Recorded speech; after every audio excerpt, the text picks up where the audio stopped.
Sun pictures update கொடுக்க மாட்டாங்க, ஆனால் நம்ம லோகேஷ் கொடுப்பாரு. ட்ரெய்லர் எப்போ ரிலீஸ் ஆகுதுன்னு சொல்லிட்டு லோகேஷ் அவர்கள் சொல்லியிருக்காரு. அது மட்டும் இல்லாமல் இந்த ட்ரெய்லர் எப்படி இருக்குங்கிற சில விஷயங்கள் நமக்கு கிடைச்சிருக்கு. அது எல்லாமே சேர்த்து இந்த வீடியோவில் நம்ம வந்து பார்க்க போகிறோம். ஸோ மறக்காமல் லைக் பண்ணி, ஷேர் பண்ணி, சப்ஸ்கிரைப் பண்ணி சப்போர்ட் பண்ணுங்கள். ஸோ இந்த கூலி படத்துடைய ட்ரெய்லர் இன்னும் சில நாட்களில் ரிலீஸ் ஆக போகுது. நம்ம சொல்லலை, சன் பிக்சர்ஸ் சொல்லலை, லோகேஷ் அவர்கள் சொல்லியிருக்காரு. அதாவது ஆகஸ்ட் 2ஆம் தேதி இந்த படத்துடைய ட்ரெய்லர் ரிலீஸ் ஆகும் அப்படின்னு சொல்லி லோகேஷ் அவர்கள் சொல்லியிருக்காரு. அதுவும் இல்லாமல் நிறைய விஷயங்கள் ஷேர் பண்ணியிருப்பார். அதில் முக்கியமாக இந்த படத்துக்கு வந்து ஒரு டீசர் ட்ரெய்லர்னு சொல்லி எனக்கு ஐடியா இல்லை. சில பேர் டீசரும் வேண்டாம் ட்ரெய்லரும் வேண்டாம்னு சொன்னாங்க. ஏன்னா அந்த படத்துடைய கதையில் எதையுமே வந்து வெளிப்படுத்தக்கூடாது, அப்படியே ஃபேன்ஸ் வந்து தேட்டருக்கு போய் பார்க்கணும்னு சொல்லிட்டு வந்து நிறைய பேர் எதிர்பார்க்குறாங்க. ஆனால் ஒரு ட்ரெய்லர் இருந்தால் நல்லா இருக்கும்னு சொல்லிட்டு வந்து நம்ம லோகேஷ் அவர்கள் வந்து சொல்லியிருப்பார். ஸோ எனக்கு இந்த படத்துக்கு வந்து ஒரு ட்ரெய்லர் ரிலீஸ் ஆகும், அந்த ட்ரெய்லர் மட்டும் போதும். அது ட்ரெய்லர் வந்து ஆகஸ்ட் 2 வந்து ரிலீஸ் ஆகுது. அதுக்கப்புறம் தேட்டரில் போய் ஃபேன்ஸ் எல்லாரும் பார்க்கணும் அப்படிங்கிற மாதிரி வந்து லோகேஷ் அவர்கள் சொல்லியிருப்பார்.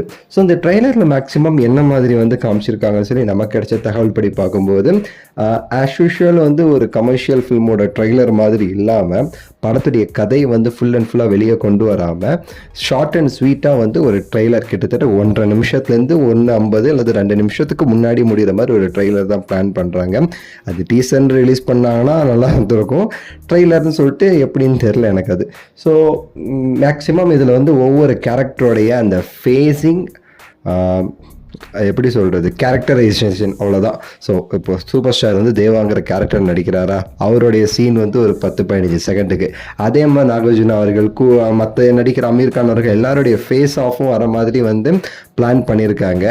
அதுக்கு பேக்ரவுண்டில் அனிருத் அவர்களுடைய ஒரு மியூசிக், அவ்வளோதான். இதை தான் வந்து அவங்க ட்ரெய்லர் டீசர்னு சொல்லி வந்து பிளான் பண்ணியிருக்கிறதா வந்து ஒரு தகவல். முடிஞ்ச அளவுக்கு அவங்க என்ன நினைக்கிறாங்கன்னா, டீமும் சரி, நம்ம லோகேஷ் கனகராஜ் அவர்களும் சரி, படத்துடைய கதையோ ஒன்லைனோ எங்கேயுமே வெளிப்படக்கூடாது.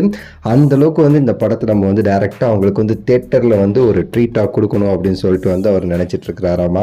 ஸோ அதுக்கேற்ற மாதிரி வந்து எல்லாமே பண்ணிக்கிட்டு இருக்காங்க. அதனால தான் நீங்கள் பார்த்துருப்பீங்க, பாட்டில் கூட வந்து நம்ம தலைவர் ஸ்டெப்ஸ் அவ்வளோவா காமிச்சிருக்க மாட்டாங்க. இந்த மோனிகா பாட்டில் வந்து நிறைய இடத்துல ஹைட்லாம் பண்ணியிருப்பாங்க, பிளர் பண்ணியிருப்பாங்க. ஸோ பல விஷயங்கள் இருக்குது, பார்க்கலாம். உங்களோட கருத்தை சொல்லுங்கள், லைக் பண்ணுங்கள், ஷேர் பண்ணுங்கள், சேனலுக்கு வந்து சப்ஸ்கிரைப் பண்ணி சப்போர்ட் பண்ணுங்கள். அடுத்த வீடியோவில் சந்திக்கின்றேன். நன்றி, வணக்கம், மகிழ்ச்சி.